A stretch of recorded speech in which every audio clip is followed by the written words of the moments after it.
You know, there's a lot of great OU podcasts, but there's only one where the horns are always down.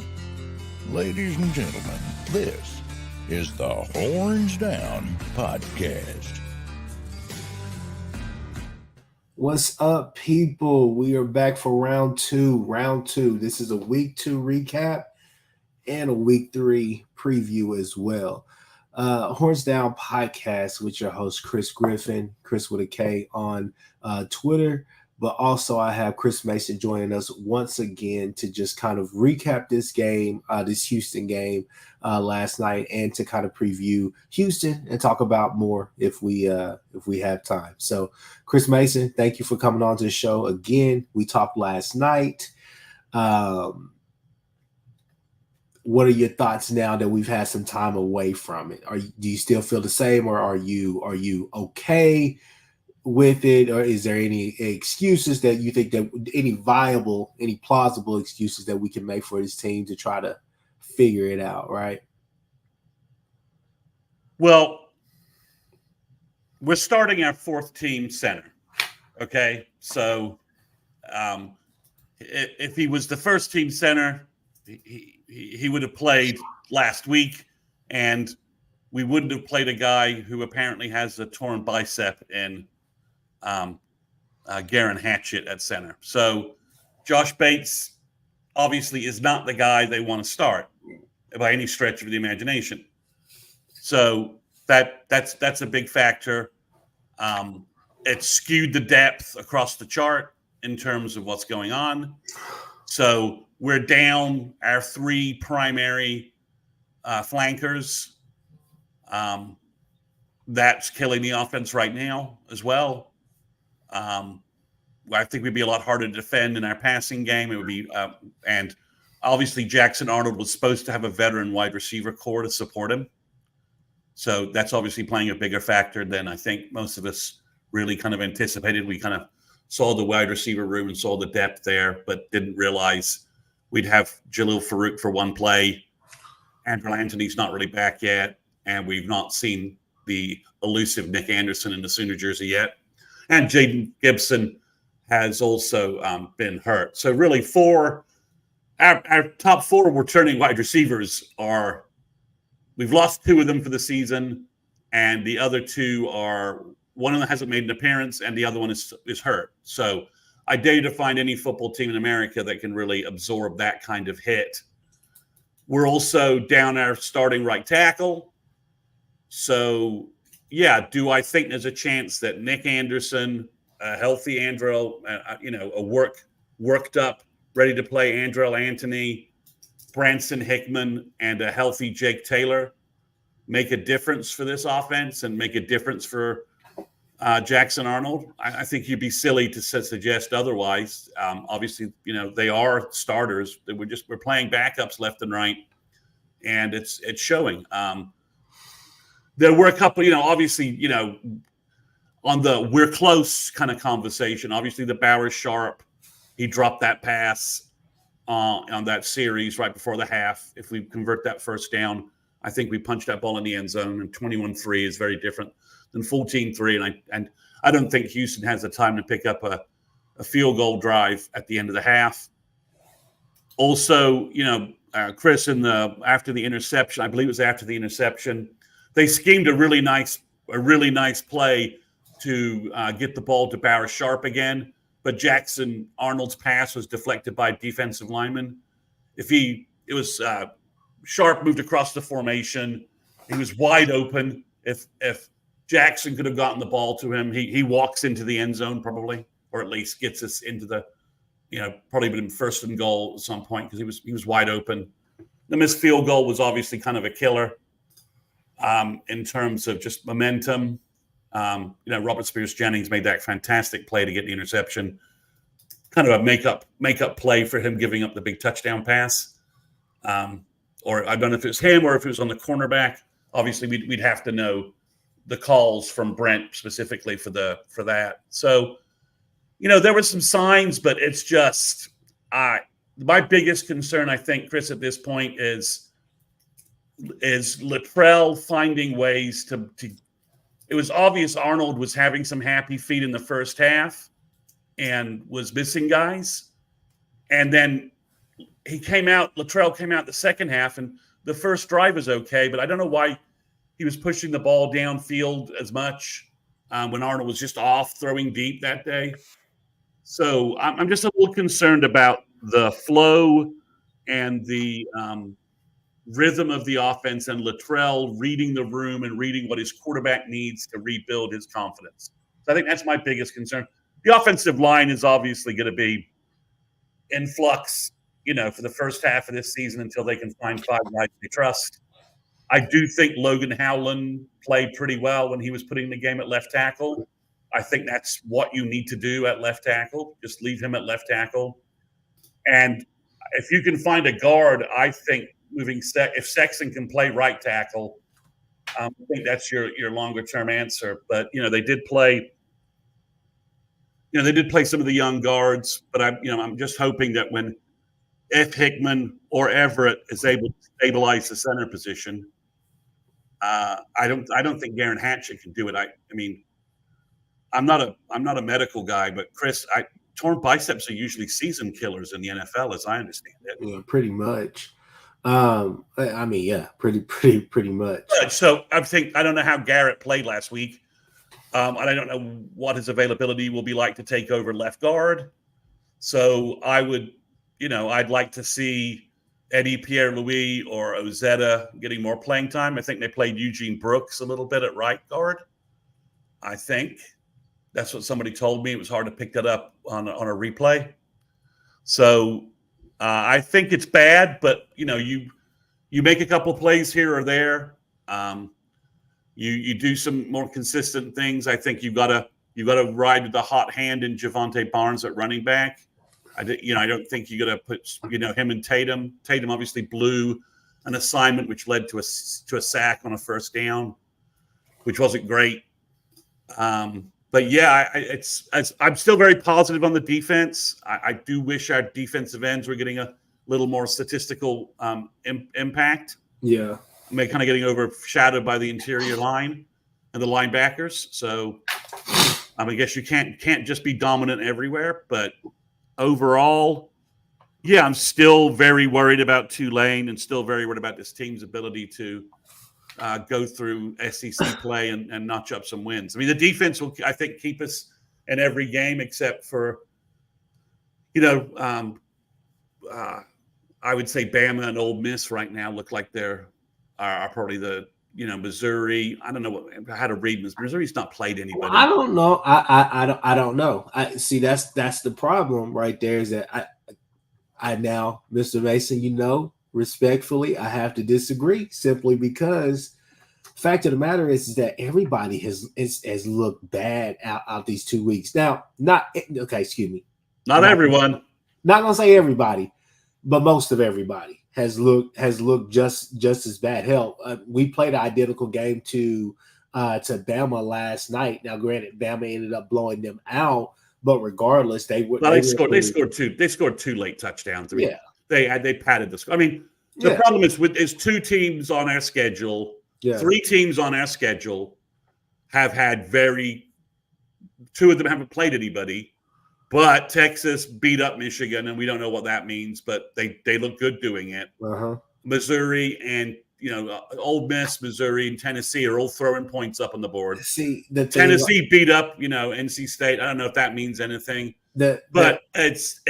I'm just saying on face value, right now, it looks a little ugly. If we could go out and put a good effort against Tulane and just an incremental effort, where the offense moves the ball, protects the defense, and takes advantage of opportunities the defense creates, because I think the defense is going to continue to do that, then I would feel much better going into the Tennessee game. But, you got people calling. I mean, it's like silly stuff calling for Jackson Arnold to get benched. Yeah, but and stuff like that, which doesn't make any sense to me. Let me just jump in here. Let me jump in here. Okay, so people, listen, it's not time to press the panic button right now. We have serious issues, okay? And I'm not trying to make the excuse that, hey, everybody looks bad, but I'm telling you, people look bad out there.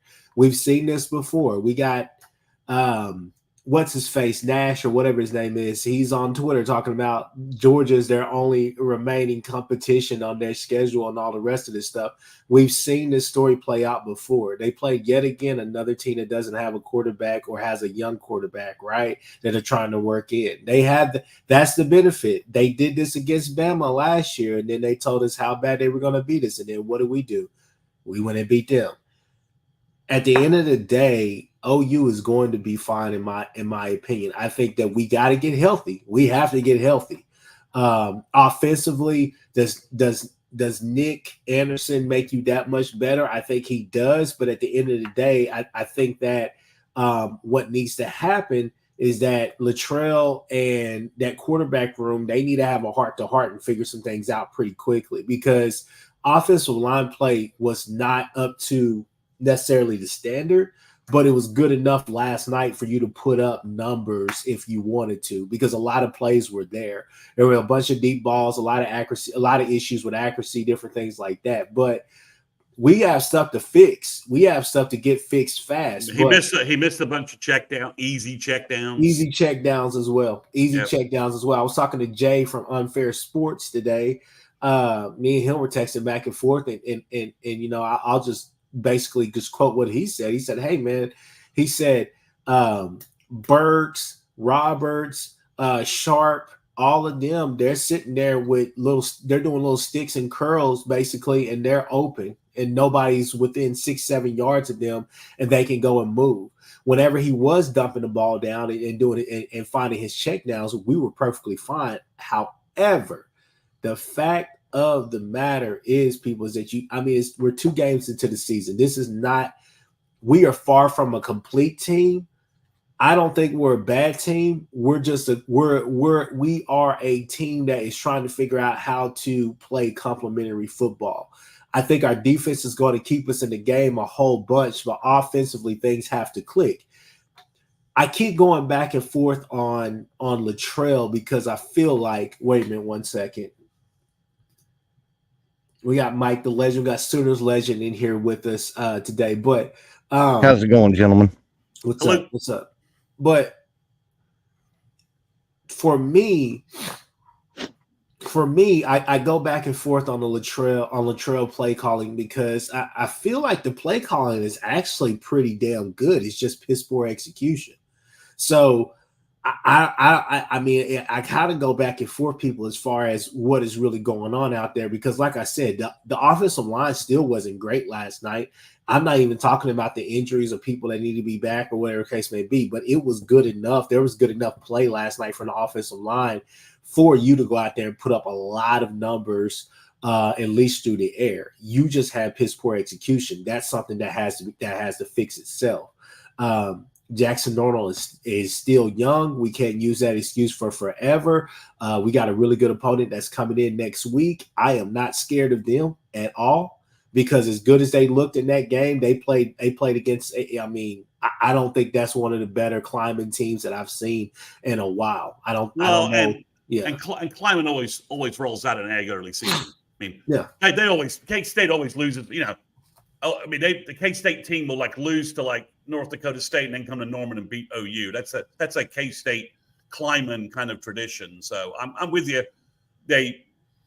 Tulane, but Tulane can put up some points. That's the best quarterback and offensive scheme we're going to see to date, right? So the defense, I think the defense will play well. Mensa is mistake prone, so we could get some turnovers from him definitely and get some momentum early if we could put some points up. So I don't think Tulane is like some juggernaut, but they're the most competent offense with the best skill folks that we've seen to date.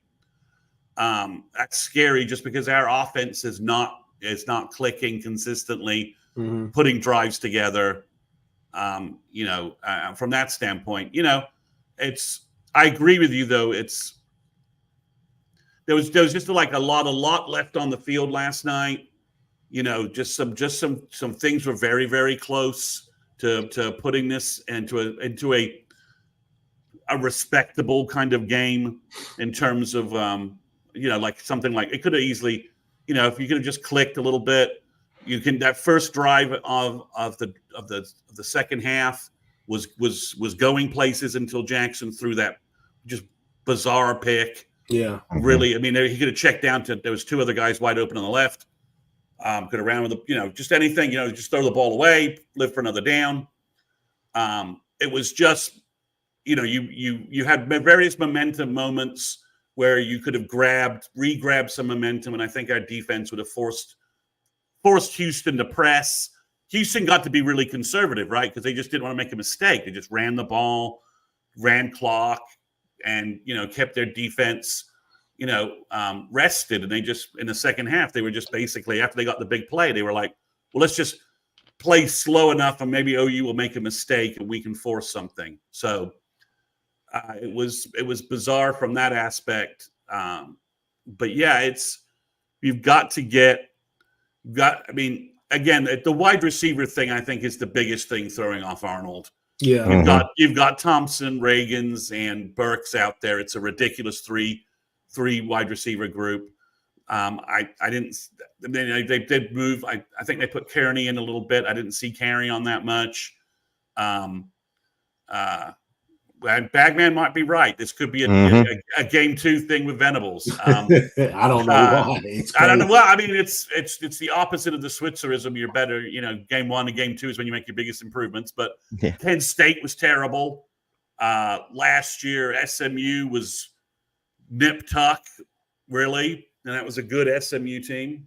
Mm-hmm. And then this year, he just pushed the limit even further with this 16-12, trying to remember the score. I'm trying to blank so much of this out of my memory. 16-12, score that is just, you just look at it and you're just like, what, you got to burn the Wilkinson jerseys. Yeah. It's so hard with them rotating guys in and out with no names on the back too. It's like, who the hell's in the game? Is that Burks? Burks, is that Burks? Is that Robert? Is that is that Thompson? Is that Reagans? They all are short and they're fast. They can't tell. So that's just one thing. But yeah, so it's, again, if you can get, Anderson, Anthony back back playing at their peak, that makes Jackson Arnold look like a much better quarterback. What we thought. I do think until you can get that back, some more 2 tight ends might be something to talk about. But you rapidly, if you should start Howland at left tackle next week. Yeah. Right. Exactly. You should start Howland, and you should really think about seeing if you can get Sexton to play right tackle, because we don't know what Jake Taylor's injury is, and I think that you see Taylor. I think you see Nick Anderson next week. I really do. But Taylor tried to go and he didn't. Was pretty ineffective, right? Yeah. So there's a week. And Brent's not doing us any favors with this O-line mystery injury crap. Yeah. Just tell us how these guys are hurt, so we have a better read on why you're holding them out and all this. My final comment, Chris, is I think the whole Houston looking like ass last week didn't help. Everybody was saying, "Oh, you're going to blow this team out. You're going to blow these guys out. They're terrible. They're the fix for all of our problems." And then Willie Fritz basically took the UNLV game plan, the UNLV film, trashed it, redid his entire offensive scheme, and they looked nothing like what they were. That's not the team I saw last week. He changed everything last night because I think that he came in there with the mindset, especially against UNLV, that Donovan Smith was good enough to move the ball on his own. Which Donovan Smith, like I said, people, he's a good quarterback. I think people forget how was he 20 for 25, something like that? People forget how the kid has a big arm. He's just really inconsistent, and you saw that last night on a couple of throws that he missed as well. But I mean, like I said, I agree with you to a point, Chris. I just think that when it all boils down to it, like I said, there were opportunities last night to really to cover the spread, to beat this team by a lot. It just came out of piss poor execution, and that's the reason why I say I'm tending to give the benefit of the doubt to Latrell, because I don't necessarily have a problem with the play calling through 2 games. I have a problem with the execution. The 2 series where he didn't really run the ball and we went 3 passes and 3 and out. Yeah. That's a problem, right? You've got to, Mm-hmm. I mean, especially time management, to give Houston the time to put together that field goal drive where the defense had been tired. They've been on the field, getting ready to get in. They want to get into halftime. And they're also playing to try and not give up a big pass play. So they were just a little bit soft, right? And Houston put together a couple of plays. It was just, it was, you got to be a little better clock management wise on that and a little more intelligence there. There's one thing that concerns me. Is Peyton Bowen hurt? I don't know. I don't think he played in the second half. I didn't see him at all.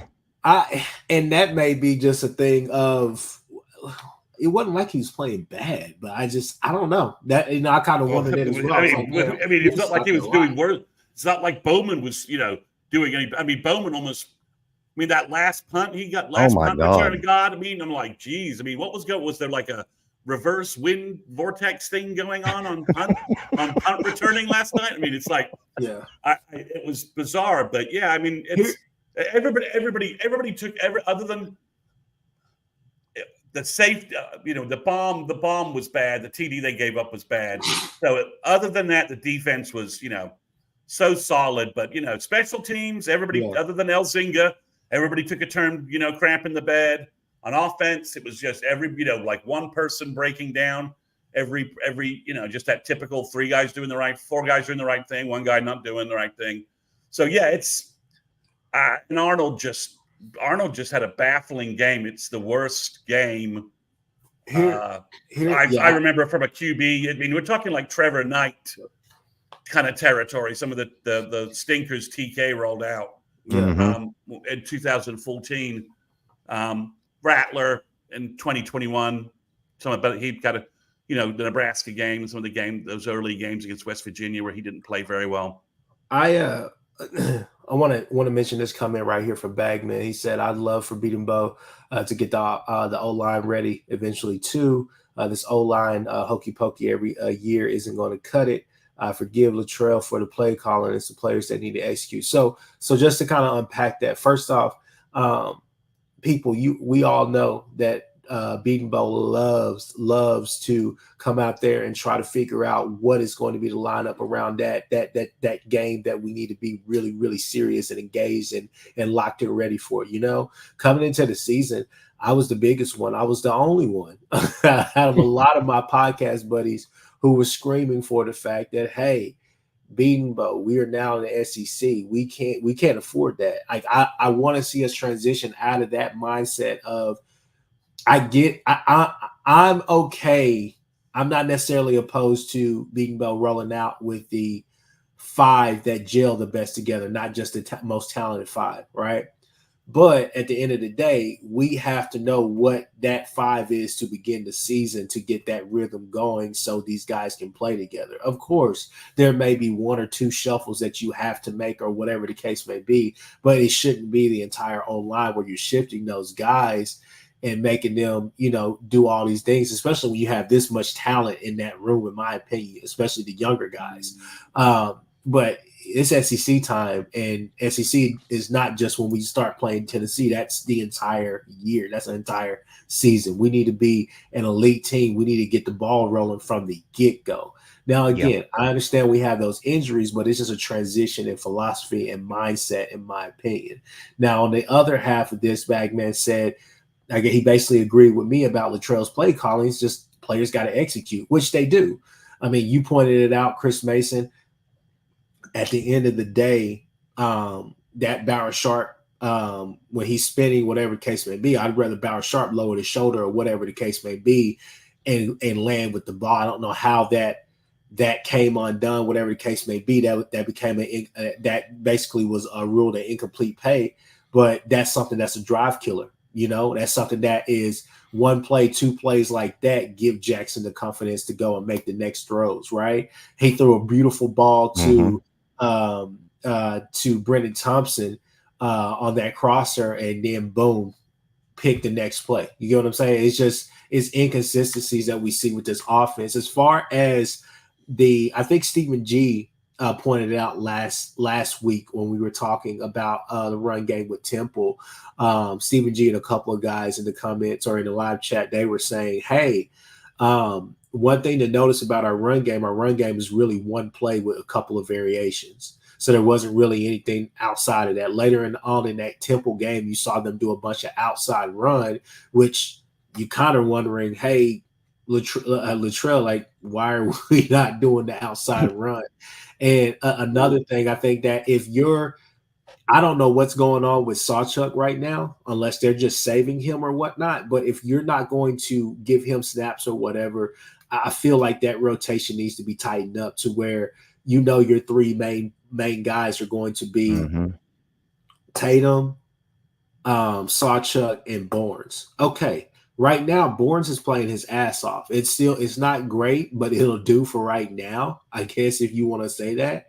But at the end of the day, to me, I think you got to get Tatum some serious snaps to get him ready. Some of these younger guys, they have to get snaps and get ready. And this may be a blessing in disguise. Now, if I'm right, if I'm wrong, people please point it out to me that I was wrong about being optimistic about this team going forward, because I still am. I think that I'm not going to necessarily say the sky is the limit anymore, but I still think there's a lot of football to be played. And I think that we have a good chance to go out there and be really, really competitive in games and win those games. People are already calling for heads. Go ahead. If we can get healthy, right? Yeah, if we can get healthy. If we're not able to, I mean, Brendan Thompson's a third wide receiver right now. He's a number 3, right? Burks is 1, and we have no two wide receivers, right? We don't have a second wide receiver really making plays on a consistent basis, right? If you can get Anderson or Anthony to fill that gap, that's a huge win. If Jake Taylor can lock down right tackle and be healthy, and then you've got Howland at left, work through his youth issues because he's the most talented athlete at left tackle. That's who we need at left tackle. And then Sexton at guard. I don't love that, but okay. And then Weiwu, who's been a disappointment to date. And then you've got Hickman or Everett at center, which was the whole plan, going back to spring. O-line looked good in spring. That's what my sources told me. Then Everett got hurt, and things kind of fell apart. The O-line looked okay in the spring game for the most part. Taylor looked okay at right tackle. It looked all right. It didn't look, then you got some injuries, and you move Sexton over and Tarquin and some other, we got to get Tarquin out of the starting lineup. He's not he's not a starter. And if you can get Taylor back, and then you can get that, and you get those 5 guys starting every game, playing most of the series, getting some continuity and gelling, that's going to be your 5 moving forward, and they're healthy, then that'll pay off. But if you continue playing, he calls it the hokey pokey, and it's more sure. But it is on Bill. He does tinker, but Bill, we haven't had one game where Bill started the 5 he wants to start. I mean, he's not starting Josh Bates at center because he wants the offense to look bad. I mean, he's starting him because he's got no choice. He tried to go with Garen Hatchett, and that was a disaster at center. He was getting their quarterback killed. So I mean, yes, if they can get that going with the defense we've seen and knowing the talent, I think we have at running back and tight end to complement. I'm optimistic about where we go. But if we are Josh Bates and we can't get Andrew Anthony or Anderson going, Anderson is still he's like a Ferrari, right? He's in the shop. He looks great when you're driving him, but he's in the shop, way too much. If we're, other than Zion Kearney or Ivan Carrion blowing up for us as freshmen, which is always possible, but we need playmakers to make things easier for Jackson, and we need a stable offensive line with our most talented 5. And I think probably it. If we don't get those, then no, It'll be a long season. Yeah, it's going to be a long season because even freaking South Carolina with that guy Dylan, is it Dylan Stewart? Is that his name? I mean, he's going to. I mean, even South Carolina, who I think offensively is very limited with their quarterback and their scheme, but they'll we'll be in some rock fights with teams that don't have good offenses, and we'll be struggling to stay up with teams that do have good offenses, especially since 3 of those matchups are on the road. Well, and Auburn, and Auburn will Auburn will go from losing to Cal to being they vacillate. Like I said earlier, let's not get ahead of ourselves, people. We still wow, we got to take this. We got to take this season 3 games at a time. That's what I said. You got to look at your schedule 3 games at a time because it's going to shift. But we mentioned 2 things last night, and Legend, I'll let you go after I say this. But Chris Mason, we mentioned one thing last night. Excuse me.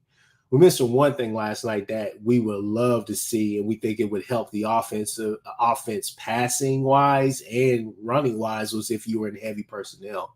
If you came out there with that a little bit more, especially if you're still trying to keep it vanilla or whatever the hell you're doing. I think if you're in heavy personnel packages or whatnot, especially using those tight ends, which we see both of them can catch and make plays, I think that'll help the offense. And then the second thing that I'll say, just to add on to that, and I think I can speak for you too, Chris, is simply this, is that I think you got to get Arnold in a rhythm of basically scanning the fields and finding those guys on those sticks and curls, different things like that, to basically force him to know, like, hey, we need to make it a point to check down, to find our check down guys. We need make it a point to scan the field and not necessarily try to go for the deep bomb every 5 minutes, right? That can't be a part of our plays, our mindset on 3rd down. We got to pick up the 1st down. That's the goal ultimately. Can't be in 3rd and long all day. Yeah. Also higher completion rate, right? Higher completion rate. But yeah, I think that I think that Roberts kind of shocked me with his athletic ability. I mean, I'll be honest, he did a great job catching those 2 passes.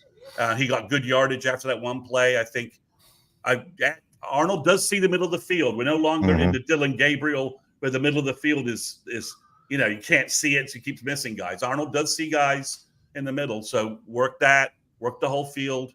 I mean, yeah, there's a path out of this, but getting our best unit on the field will help greatly, and that. But I'd be happy to hear what I've been talking way too much. So yeah, Legend,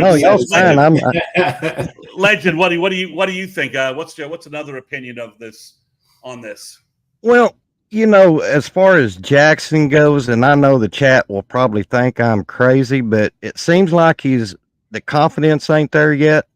But it can get there, and I think one thing I feel that would get him some confidence, and this might sound strange, but dink him and dunk him for 10, 15 yards, just throwing these little dink and dunks, hitting his passes, and then he's going to get in a rhythm and say, hey, we're going now I'm flowing.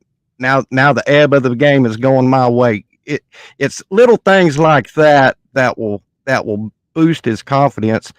And I 100% agree with you. Chris, is that your name, sir? Yes, sorry, I'm Chris, yeah. Okay. I completely agree with you on the offensive line. Now, one thing I was going to ask is Daniel Akinkumeni not ready to roll yet, or no, he got his he hurt his foot right before the spring game, so he's been out for 6 months. He's now out of the boot. I believe he dressed last night, but yeah, he's not ready to go. Brooks is a little behind on strength and conditioning. Iasosa, I think, is doing much better than they thought, but obviously he was a longer term kind of dev project, and they dressed out Autry Dent for the first time last night, but he didn't get in the game. They like where he's going. It's just, so Savion Byrd and Colin Montgomery were the 2 guys that were supposed to be the senior leaders of this offensive line. I think we can clearly say, Chris and Sooner Legend, that even if they were still on the roster, they're not helping us. I mean, No, they're not helping us at all. Bird can't get off the SMU bench. So the other problem, though, is we only signed 2 offensive linemen in the class after that, and it looks like Sexton and Taylor are quality players, but we don't have any other. We got no other third-year offensive linemen in our system. Right. And all the transfers getting all these injuries means they're not getting up to speed quickly, and they're not developing as fast. So, that's where we are. Now all of a sudden you lose Caden Green. Obviously Caden Green would be a plug-and-play piece at either left guard or right tackle, and he would help everything greatly. And he's the only offensive lineman last year, the young offensive lineman, that got any dev time.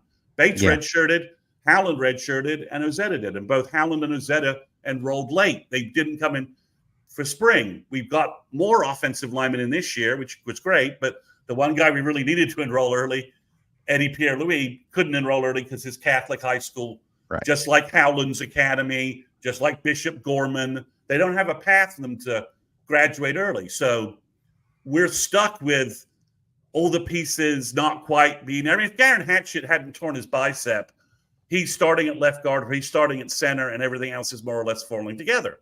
Because he's experienced, he's a big guy, he's athletic.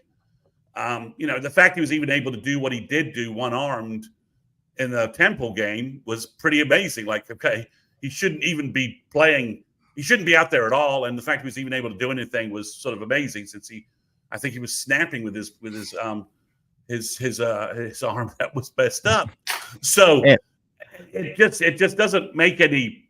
It doesn't. The O-line is just. It wasn't deep to begin with, and then losing Everett in spring, losing Hickman in August, losing Taylor in August.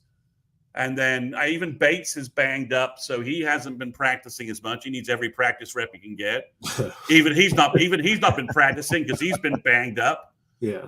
I mean, if you can tell me that we get Taylor, Nwewu, Everett or Hickman, Sexton, and Howland, and we can get that starting lineup starting game after game after game, then I think that O-line will eventually, it's athletic, it's big, it's got the right people, it's talented, will eventually get going. And then you add in the wide receiver upgrades, all of a sudden things look a whole lot better, from that perspective. You don't have, as House Divided, shout out to House Divided on Twitter. He said, I like what he said. He said, you got 3 burner guys, 3 slot guys playing outside, right? So that's another thing that is hurting as well. But Wayne G says, need Anderson and Anthony to get healthy, which is obvious, yes. And then run game will get better. I like the optimism. Bagman says Jacob Sexton is a dog, but has to play tackle. Been begging for him to kick out to tackle as well. Tell me who's your left guard if you move Sexton to right tackle, which is what I would do. I mean, so I'm the recruiting guy, so I'm always viewing the future. It's a Sooner Legend. That's my podcast. I'm the Sooner. I got this recruiting podcast. That's my viewpoint. That's my viewpoint. So if right now you ask me, what do I do? I'm like, I play for tomorrow, so I stupidly play for tomorrow. So I'm Howland, Eddie Pierre-Louis, give me Hickman or Everett, Nwewu, and Sexton, and that's what I roll with for the rest of the season. I use Taylor as my swing guy, third tackle, and I use Ozetta as my swing guy at guard, and that's what I'm moving forward with because Hatchett's hurt. He needs to get a medical red shirt. We'll get him back next year. Hopefully he can play for 2 years. Nwewu comes back. We can get Everett or Hatchett at center next year after Hickman leaves. And then you've got your 2 bookend tackles, which means we're not in the portal buying tackles again because sometimes you get a Guyton, sometimes you get a Rouse. But this year we got Spencer, Brown, and Tarquin, and it didn't work. I mean, I think Bill almost knew those guys were backups, but he's gotten caught because Taylor has been out, and You don't have a young tackle behind him. But now they've had forced to go with Howland. Go with Howland. Go with Sexton. He's more athletic than Taylor. That's the tackle pair you need for the future. But it's that and Eddie Pierre-Louis obviously is the inside guard of the future. Yeah. So go with the young guys. Go with the players who are going to be the scheme, and see where it takes you. But that's a play for tomorrow attitude, which you can't do. You just can't. I don't know that Eddie Pierre-Louis is ready to play 50, 60 snaps yet. And that's the whole thing. But hell, even with I agree with that. Year. And okay, back to Jackson Arnold.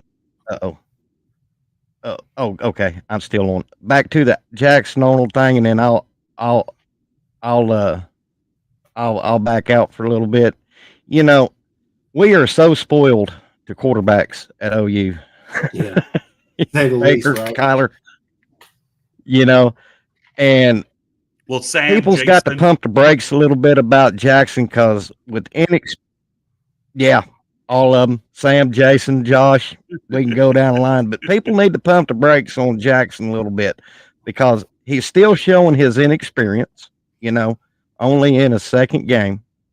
And Jackson is the type of quarterback in my eyes that once he gets that experience under his belt and he knows what he's doing, then you will see the ad libs and all that come out when he don't have his normal cast of characters on the line with him. So I'm not on the Jackson Arnold hate train yet. I'm giving that young man a pass. It's just inexperience. What and y'all guys can take it for what it's worth. Well, even if you want to move on from JA, it's not like Caleb Williams is sitting behind him. Exactly. Yeah. I mean, I love Michael Hawkins' potential. I thought he was completely underrated coming out of high school. He did a great job his senior year developing his game and improving. He looks fast. Now, would I sit Jackson for a minute and put in some speed option stuff with Mike Hawkins if things continue to get a little weird? Maybe. Give a slightly different look and give a chance for Jackson to sit from the sideline and get better information. Maybe would I throw that as a curveball? Maybe, but that's about it. That's about it. It's a wrinkle, to give some teams something to think about. But that's about it. Other than that, you're right. We need JA to get more reps. We need him to play behind. I mean, again, the same guy who threw for 350 yards against Arizona, granted with a couple of picks. He's the same. That's the quarterback we have against an offensive line that was not great in the ball game, but he had wide receivers, didn't he? I mean, he had Farouk, obviously, who made some fumbles, but he had Nick Anderson. He had a wide receiver core, a veteran wide receiver core through 11 games, and he looked a lot better. That's the thing that's throwing me off in terms of Jackson is it's the wide receiver group. The fact that we're down Gibson, Anthony, Farouk, and Anderson. We're down 4 guys. But so you guys are talking about it right there. What is basically encompassing what Wayne G is saying right here. O-line graded well in pass pro. And I figured that they did. When you watch the game back, you're saying, hey, it's there. Like it's good enough. Maybe it's not good enough down the road for what everybody else is trying to jump to 4 or 5 games down the road, 2 games down the road, whatever the case may be. It was good enough last night to get you a solid win to make everybody feel somewhat complacent or just better about the overall product. So, guys, I'm gonna end that subject there. Look, Houston is in the past. What we got to focus on is this right here. We're 2-0, okay? We're 2-0. Twos have been a struggle. We're 2-0, sloppy play. I want to say, and hopefully the panel will back me up on this, I want to say that about 70% of what you saw last night is correctable. And it is. I'm talking about some of the Jackson Arnold things, some of the passes down the field. Like some of that stuff to me is correctable with good film. Well, and he chose the wrong play, right? Yes. Like, okay. That sideline route to Reagan's is a low percentage play. I mean, they even highlighted it on the film. Burks is wide open, 5-yard play plus who knows what Burks gets, rack yards afterwards. Someone stumbles and takes a bad angle. Burks takes that all the way. So you are completely right. It is fixable, but we need to have a more stable offensive line, and we need to give Jackson a more veteran wide receiver core. Nick Anderson's gonna be like, hey, dude, I'm freaking, I don't want to get us into the expletive world on this podcast.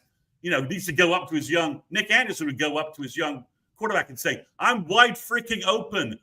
Throw me the goddamn football. Do some Keyshawn Johnson thing. Burks isn't there yet. He's too new. But Anderson throw me the damn football. That's the 30% that I'm saying is just health-wise doing that. Yeah. Defensively, you're playing really good football. You had a bust last night, which was kind of uncharacteristic. But like I said, these things they're fixable. You can correct a lot of these mistakes that you made in this game. And at the end of the day, my uncle called me. Like I said, we'll move on. This is a great segue to the Tulane game that we're going to preview now. But my uncle called me. He said, I'm happy with what Tulane is doing because maybe this will wake some people up around OU to know, like, hey, we can't come in here and be totally, look like this. Basically, we can't come in here because it's not necessarily about being vanilla and this and that. You got to start getting your scripts and all that stuff ready because SEC play is going to be rocking and rolling. Which, as people are doom and gloom on OU right now, and I get it, people, I understand. Like I keep saying, they did not meet the expectation last night, and that's the most disappointing part of that game. But the fact of the matter is that our next 2 games are at home. So we got the home field advantage. We know the crowd is going to be rocking. Crowd is going to be in it. Defense is going to be juiced up. And some of these teams are going to try to play you straight up and all the rest of that. You just have some serious woes that you have to overcome. Exactly. But I think those things are fixable, but we're a work in progress right now. So to go to the Tulane game, Tulane is a spread team. I want to say they like to spread the ball out. They are a spread team now, like a true spread. Yeah. They have a good they have a good running back core, durable running backs. They have a pretty damn good quarterback. He can make some plays happen. I'm not but his ball security is bad. Yeah, his ball security is bad. I'm not going to call him he's kind of a dual threat, I guess you could say. I'm not going to say he just takes off and run and does stuff like that, but he's a guy that can move the pocket, move that. But I think defensively we match up really well with them, to be honest with you. Now that we have Woody back, I think we got to figure out what is up with Gentry or whatever the case may be. But even with that, Kanai, Des Malone, guys like that are playing really well. Do either of you know what's up with Vickers? Is Vickers close? I don't know. I haven't heard. Have you heard, Chris? No, I haven't. There was a vague update from OU Insiders Pod where it sounded like he's out for a while. Ooh. But it was strangely described.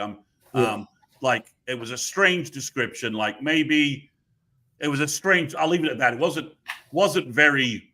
It was strange in terms of the phrasing used. But I think he might be looking at a redshirt year, which would be fine, right? He did redshirt last year. It's okay if we get a redshirt year and we get him back next year. We've got good because we'll lose a couple of guys, Woody and Malone. So if Vickers comes back next year with an extra year, that's fine. It's like I kind of wish they'd redshirt Kanik this year if they could, just to even some things out with that. But he should be back. But yeah, I think Chris, you're right. There's so many positives on defense, and if you can just fine tune the offense a little bit. Get things a little bit better. I got somebody sending me messages that the Gabe Eichert Teddy podcast is now out there, and basically, he's saying that Arnold was just, Arnold wasn't trusting his line. He wasn't waiting for guys to get open, not making any, was throwing bad balls and was playing tight. That basically, and it's weird that and then he said the pass pro, and Gabe, who hates the OU offensive line on a regular basis on that podcast, doesn't like anybody's offensive line play.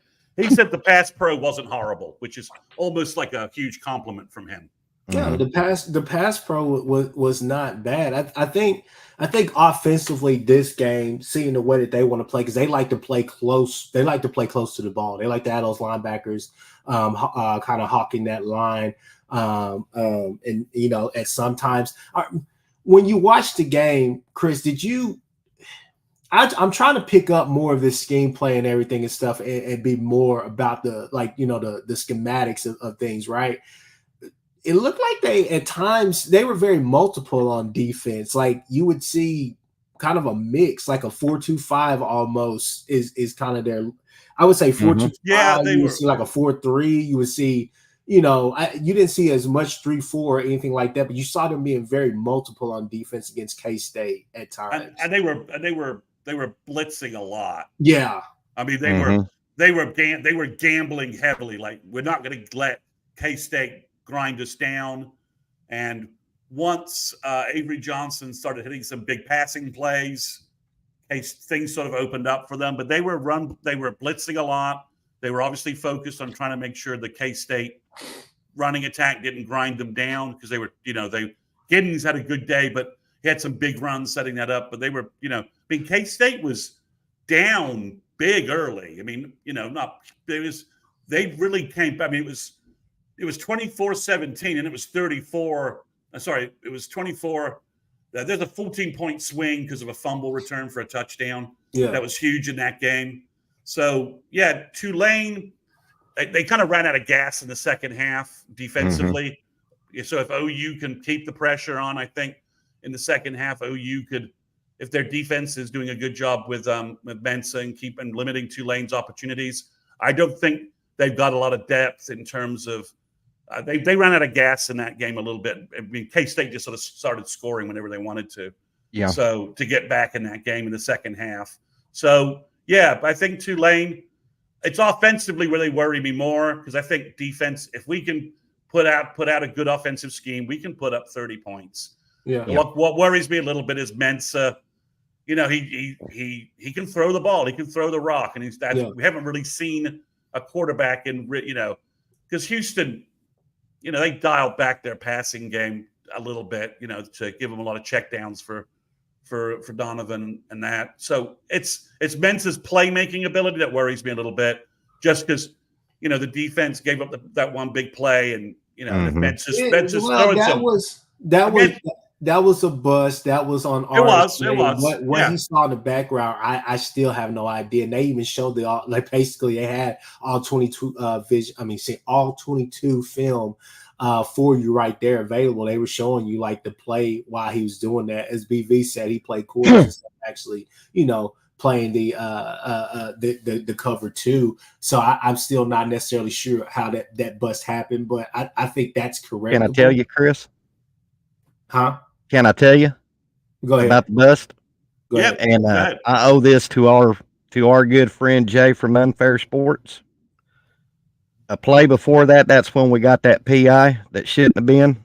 And then Jay said that Bowman was trying to get the play to RSJ, and because of the crowd noise booing over the PI call, RSJ didn't hear him. But Jay said if there would have been a receiver at the top, that play would have never happened. That's according to Jay. So I might be paraphrasing in there, but so RSG didn't get the call from Bowman, right? So he didn't know that the cornerback was going to release the guy to him. Right. Okay. So that's per Jay from Unfair Sports. We haven't seen a bust like that all season, right? I mean, it's not like we haven't seen guys running free like that for the most part. So that makes sense. And even with that, like the PI call was really bad as well. I was like, you got to let them play physical. It wasn't even really that big physical of a play. Huh? Big 12 refs. Big 12 refs. What do you I mean, I just think I feel like defensively, I feel like you're going to be fine. They're going to give you opportunities to be opportunistic as far as in the turnover game, right? Yeah. I think that this is a game where you can get some turnovers as well. I think this is a game where you see that D line really, really establish itself. I'd like to see more from our our I guess our DN room Yeah. has to, we gotta figure something out. Guys have to be able to get more of a pass rush. RMT played pretty well. They started doubling when they started doing that kind of shift, when they started shifting as far as doing like the slides or whatnot, getting their pass protection and everything the way they wanted it, especially in the second half. You saw it now. I mean, hell, they were and people know. Look, I'm not really the world's biggest Ethan Downs fan, but hell, they were doubling Ethan Downs. I saw Ethan Downs, at times he was battling double teams himself. Mm-hmm. They're carrying him out there. Run game last night, I had a friend tell me, well, I didn't think the D line really, I was like, no, the D line did really well. I was like, they won the game for us. I thought that, there were times where the defense could play better or do this or whatever. Obviously that busted coverage, this and that, but for the most part, it wasn't a defense game. It was just offensively, right? But offensively, I think that you're going to be able to you should be able to go out there, like Chris said, and put up 30 plus points. This is a game where Jackson just has to trust his own line. When one of the biggest things that I always look for in quarterbacks, right, is pocket presence. Yeah. Seeing Collar just being able to make things happen on a whim, being decisive, knowing that, okay, well, hell, they're giving it to me. I got 5 yards in front of me. I'm just going to take it, right, and go make a play. Seeing Baker being a willing runner, but also we know the maturation that he had from Baker Magic days to whenever he would actually stay in the pocket and kill you with his arm, right? So we saw that. And then we were all spoiled, not just with that 2019 LSU team as a whole, and not just Joe Burrow as this college legend, right? But if you really go and break down the film on him, watch his pocket presence, man. A lot of times, especially when he played against the Georgia defenses and the Bama defenses, man, he kept the play alive, and he wasn't running out of the pocket. He wasn't doing anything. With those NFL guys coming at him, he just stepped up in the pocket and kept everything going. Even when the pocket was collapsing, he was still there making plays. There were times where he did have to get outside of the pocket, but it wasn't a lot. But that's the thing. You're looking at Jackson, you're saying, hey, if one of those sacks that he took last night, you're like, hey, Jackson, offensive line is holding the guy. You just stepped up into him. Yeah, you reacted and walked into it. I mean, yeah, it was like you should have decided right then and there, just take off. Like there's an alleyway open. Those guys are not going to be able to catch you. Just go. But he's very indecisive right now. So I see Tulane still giving him the same thing and trying to collapse the pocket, because that, to me, 2 games in, that has been kind of the success for defenses against his offenses. If they can kind of collapse that pocket, that's whenever he feels the most uncomfortable, because he's not decisive yet with what he's doing. And it's not necessarily a coverage sack because people are covered down the field. It's because he's waiting a little bit too long on what he wants to do to make that decision. So I think that's something that has to get cleaned up against this defense here, who does want to blitz, who likes to play around the ball, play around that line of scrimmage. They're not just sitting back and saying, okay, we're just going to, have gap integrity and play it that way. No, they're going to want to get after Jackson. So the thing is, it's got to be better. One thing I will say in this game right here, and we talked about it last night, Chris,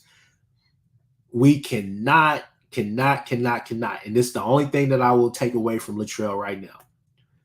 I do not want to see any more quarterback blasts, quarterback powers, quarterback leads, whatever you want to call it. We need to get the ball to our playmakers. Coming into the season, I was really excited about plays like the split zone buff, different things like that I've seen from past offenses that Latrell has. But right now, that's just not the play, because Jackson is so indecisive and he's not reading the D line correctly on that those plays are getting busted, and we're 2nd and 10, 3rd and 8, different things like that, trying to figure out, what we're going to do on that 3rd down play. Like it's putting us behind the chains. We need to keep moving the ball. So, yeah, I mean, that's just one thing that I feel like we got to stop doing that. Yeah, we got to get better on third downs. That's my biggest issue right now. We're gonna make third down more manageable, more Yeah. open, more not the third and long, 3rd and 9 with an inexperienced with a younger quarterback gives all the advantage back to the defense. And then we got to get in better position on first and second down. On second down to get it to third and short. And we're off scheduled, like left and right. We're just completely off schedule, and because 3rd and long when you've only got Deion Burks at wide receiver that's threatening anyone and maybe it's tough. I mean, he did some check downs to the tight end across the middle that helped. But yeah, I mean, Tulane just worries me, Chris, just because I mean, if you hold Tulane to right now, what we've seen from this season so far, especially the K-State game, you hold Tulane to 17 points, you've probably done a good job defensively. That's what I would say right now, based upon what we've seen. They can pass the ball. They have a quarterback who can make plays, some chunk plays. He can make chunk plays, which the other two guys really, weren't able to do. And then that puts us in a position to realistically need to, as you said, hit that 30-point mark organically from the offense. And we need to start fast. Can't start slow again. That's the other thing that concerns me is just the just not looking sharp right off the bat offensively. Yeah, I agree, Chris. Do you guys have us winning this game? Oh yeah. I got OU winning every game this year. That's how big of a fan I am. I'm a die on that hill. I have OU. If you tell me Nick Anderson and Jake Taylor are truly healthy to play 60 minutes of football and can contribute, then I have OU winning something like 31-17. If they can't play and there aren't other people don't step up and make better plays, then I'm worried we're in a rock fight and it's something like 20-17. Or about like this game last night. It's another rock fight. Fourth quarter another rock fight. But we seem to have a defense that can stop and win those fourth quarters now. We got the depth, provided we're not, there's not like a 4-1 advantage in time of possession. We've got defense that can get a stop and can make a play like Robert Spears Jennings to put a game away if the offense can then execute. So exactly, but, that's where we are. So and you tell me special teams is about neutral. Yeah, I'm a little worried about after the punt return. Keystone Cops punt returning of the other night. I'm a little. That's what that was. I'm a little worried about. Doinking off the front of your helmet. Seriously. Yeah. I'm a little worried about that. So yeah, but we need to see a better effort from coaching and execution. If we go out and roll out a much better game, even if with a better opponent, that's fine. We're getting more of our skill, more of our stability, more stability in the starters on offense. Then that's what we need to see. Yeah, I'm going to have to see who's going to be starting, but like you said, if we can get the guys you talked about, and that seems like to be that's like Jackson Arnold's comfort zone, so to speak, with Nick Anderson. And I'm going to ride high on optimism here. That's just me. I'm a typical OU Sooner fan. Like I said, I got us winning every game this year, and I'm going to die on that hill. But I'm going to say that Saturday we will probably have some, not all, but some of our woes turned around, and we're going to. We've got to. I'm going to say we're going to see better play than what we seen Saturday night. That was rock bottom. I think the play calling is I'm just gonna go out on a limb. I think the play calling is on another level this week. I think as far as what we want to show, I think you're gonna see stuff that makes sense for us. As far as this right here, I agree with you, Jason. I don't think that OU is gonna give up 14 or 17 points. I think that what ultimately happens, I think that if things are going right, I think this is a 34 31-10 type of game, 31-7 type of game, or possibly if things are not going right, this is like a I hate to even say this, like a 20-24 to like 7 or 10 type game right there. I think that we do go out there and cover that 14 and a half point spread that we are favored by. So I just feel like we match up well. It's kind of weird saying that, but I think we match up well with them defensively and offensively. It's just, are we going to see more of the same, or are we going to see things get better? Which I tend to feel like things are going to get better, because I think Latrell was adamant. I think he was serious about getting in there and figuring things out. But I think he's going to try to give Jackson as many looks as he possibly can, as far as, hey, we just need to move the ball. We need to move the pot. We need to move this. And kind of like what Boomer 580 Sooner said, I'd like to see Latrell move the pocket, quick passes, get a rhythm. I that's what I'm hoping that you see to get, because to me, I think that's the key to unlocking Jackson, is that, you would see more of a rhythm or whatnot with him if you can get some quick passes, different things like that. Not necessarily throwing bubble screens and all the rest of that stuff, but just the fact that, hey, if you can get him some quick passes out there and get them all in a rhythm, that's going to really help. Same with the run game as well. I think that the offensive line is still not up to par, but like I said, it was better than what a lot of people expected last night. Now, granted, still not the expectation, but it was better than what we expected. So I feel like there are certain parts of this team that are moving in the right direction, but there are some that are just like, hey, we got to kind of grab them by the hand and pull them along until they're really ready to kind of step out and show out. Right.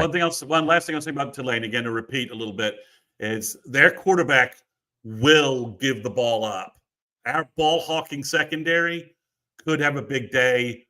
He's also not got good ball protection in terms of fumbles. He's not a big guy. If he gets hit by Robert Spears Jennings on like a scramble, he's coughing that ball up. So that could throw the game as well, right? If OU gets a couple of early turnovers, he throws some picks, and all of a sudden, offense is in good field position, and you're able to get some momentum down. We just couldn't get any downhill momentum last Saturday night, right? That's right. Houston was determined, we're not giving OU the ball, right? We're not going to give him the ball. We're not really going to test the secondary. We're going to keep it all vanilla. We're going to run the ball as much as possible. If it's third and long, we're just going to run the ball and punt. We're going to not let the OU defense push us, and we're not going to let Donovan Smith throw 4 interceptions. I think the Mensa kid could easily throw 4 interceptions to our secondary, fumble the ball a couple of times, and Tulane could be like, what's happened? Because they're just, I think offensively they're explosive, but I think they are, but what I saw against K-State, he's susceptible to making bad decisions, and our veteran secondary could have a big day. Yeah. I'm all with you, Chris. Couldn't have said it better, brother.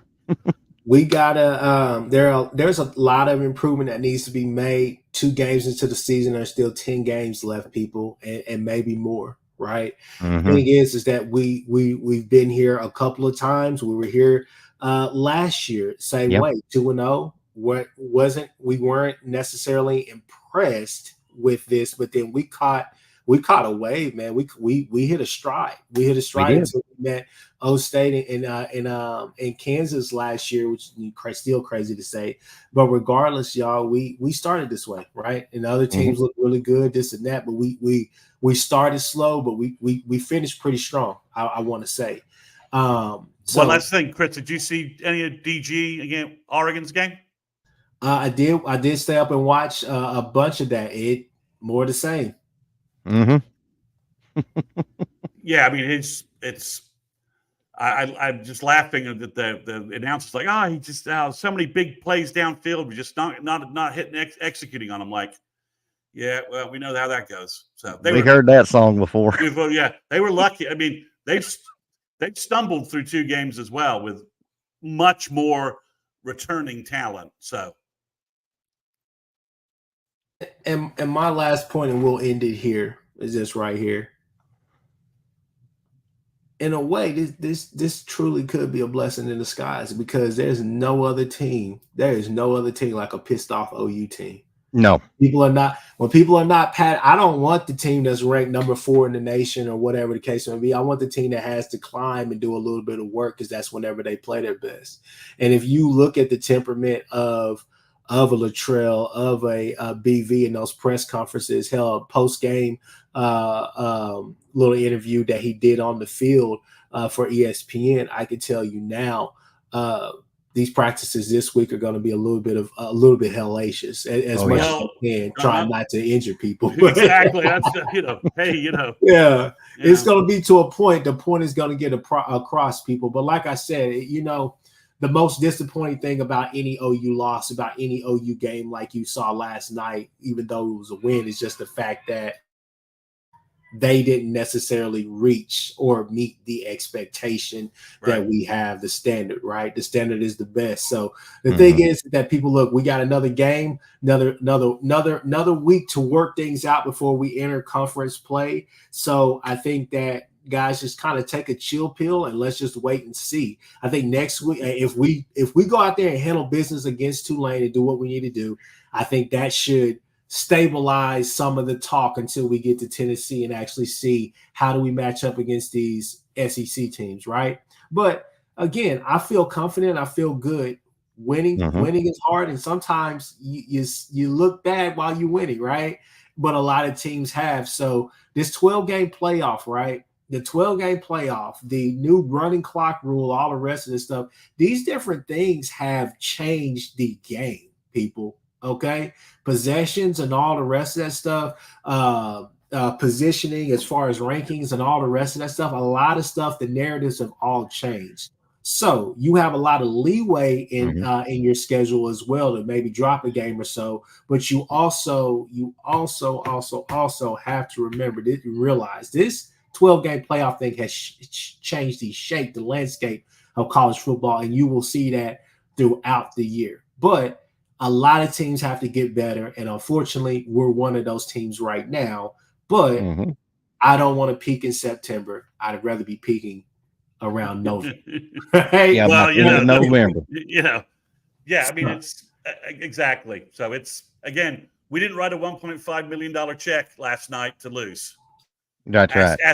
Go to a Notre Dame message board and see how they feel tonight. I mean, Northern Illinois and Houston. I mean, I'm not sure there's a great difference between those 2 teams when you get down down to it. Yeah.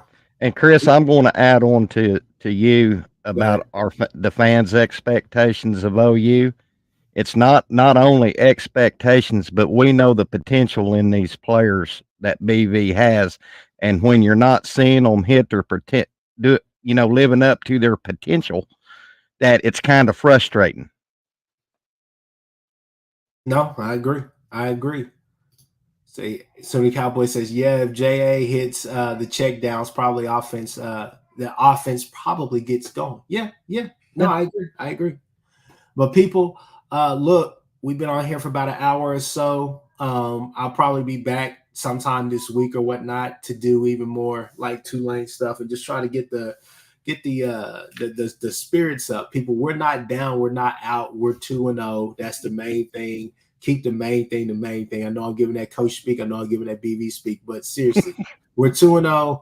Can't be a Debbie Downer. Nobody wants to sit there and talk to a Debbie Downer. We got obvious issues, but we're not different than any other team out there. Even some of the teams that look elite right now, we just got to wait and see. Like I said, this 12-game playoff changes everything because everybody's not trying to – they're not trying as hard to press right now. But like I said, there's still really good football ahead of us. Last night, that was not that. We were far from that. But things that if you look at the underlying factors of it, we just got to correct a few things. I think we'll be okay. Mr. Mason, Legend, go ahead and tell everybody where they can find your content. Start with Mr. Mason first. Well, they've heard me lately, so it's follow me on Twitter, CM_Sooners360. You'll get posts about my content on Patreon, the podcasts I'm doing, both on YouTube and just the regular podcast feeds. So that's the easiest way to follow me. If you want an easy way on YouTube is also just put in Sooners360. You'll find my channel right there. And you can find me at Twitter X at Sooner Cowboy 1969, which I've got a link in the description that will take you to my YouTube channel, which is Sooner Legends Podcast. I give you some of the old, some of the new, some of the historical factors of the program. So I'm going to give myself a shout out, Chris. We're at 461 subscribers. I'm 39 away from 500. Guys, we getting close. Let's get them up y'all there. Hit me up. Let's get them up there. Like, subscribe, follow. Go over there to the Patreon for Mr. Mason. Everybody on here is bumping out really good content. So, people, like I said, let's stay optimistic, let's stay cool, and let's stay blessed. And give everyone. You know, there's a lot of great OU podcasts, but there's only one where the horns are always down. Ladies and gentlemen, this is the Horn